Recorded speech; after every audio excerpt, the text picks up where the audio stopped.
মানে হলো জিব্রাইল, আব্দুল মানে হলো নবী, হি মানে হলো ইলাল্লাহ।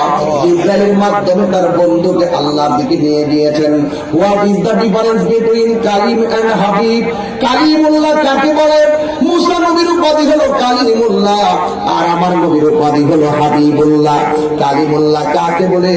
কালিমুল্লাহ হলো তিনি যিনি তুর পাহাড়ে আমার আল্লাহর কাছে বারবার গিয়ে বলেছেন, রব্বি আরনি, প্রভু দেখা দাও।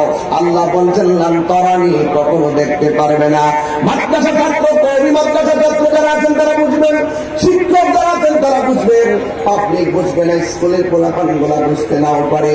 এই জন্য লান তারানি, লান তারানি এটা হলো মুস্তাকিল বলান দাখিল মুস্তাকিল মারো আল্লাহ তাই ইজান নাওয়াজ সেরেল মুজার।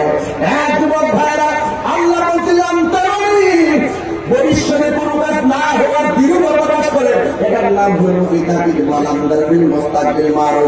আল্লাহ বলছেন, হ্যাঁ মুসা, তুমি আমার দেখতে চেয়েছো, আমি আল্লাহকে কখনোই তুমি দেখতে পারবে না। এটার নাম হলো কালিমুল্লাহ। আর হাবিবুল্লাহ হলো তিনি যিনি আল্লাহকে দেখার জন্য দরখাস্ত করে নাই।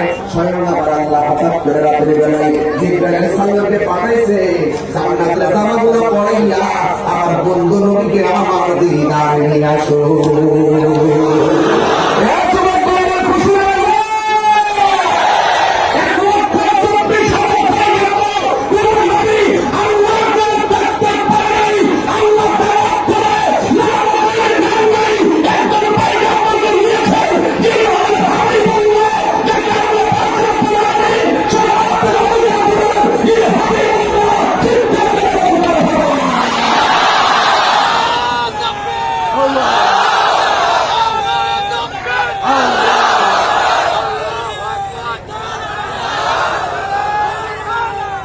আমার যুবক ভাই,